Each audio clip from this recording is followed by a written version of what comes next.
Hi everyone, sorry I can't be with you today.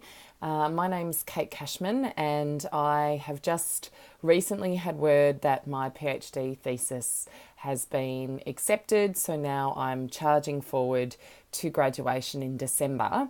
My background is that I was a UTAS undergrad student. I did a Bachelor of Commerce, as it was known then, majoring in Human Resource Management and a Bachelor of Law.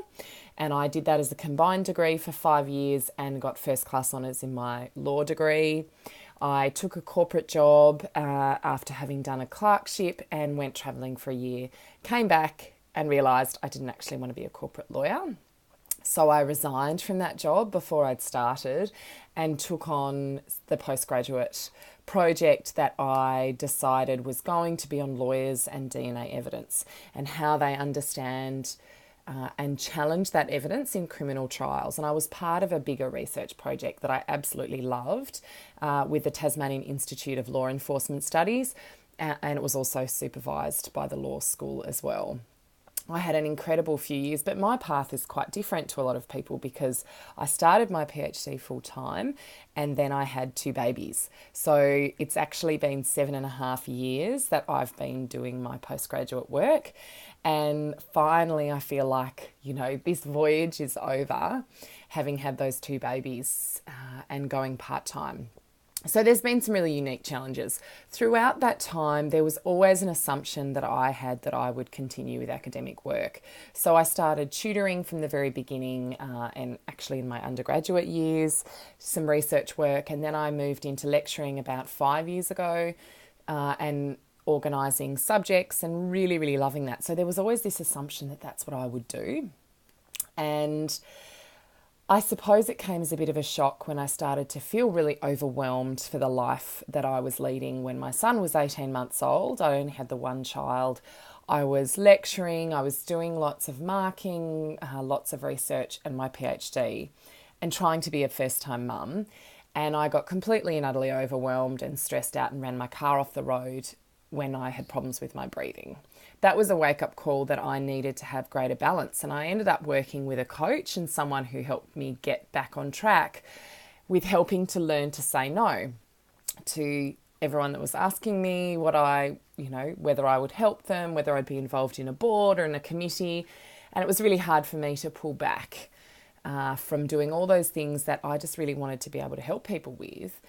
But in doing that, I discovered this world that I absolutely loved. And I actually, on my second maternity leave with my daughter, who's now 2 and a bit, I qualified in coaching and I opened my own coaching business. So I finished off my PhD, also doing some lecturing and starting this new business called The Breath Between.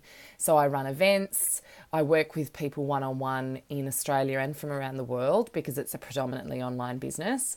And I've focused on working with busy professionals in particular and entrepreneurs. So people like me or people that have been in the position that I'm in. And it totally and utterly complements what I'm doing.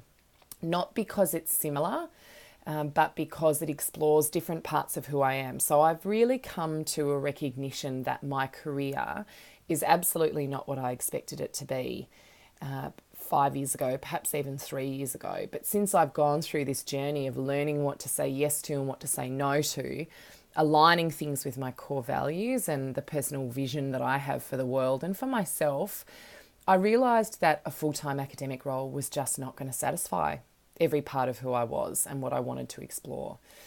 So at the moment, the balance is doing some lecturing and I have a workload that is based around teaching and getting some research out from the PhD and doing more publications. But also I get to run this really heart-led business where I focus on helping people to get that balance for themselves. I also get to do a lot of not-for-profit work, and the skills that I build in those areas are extraordinary. So I feel like I have this quite random mismatch as a career postgraduate work and even during postgraduate work.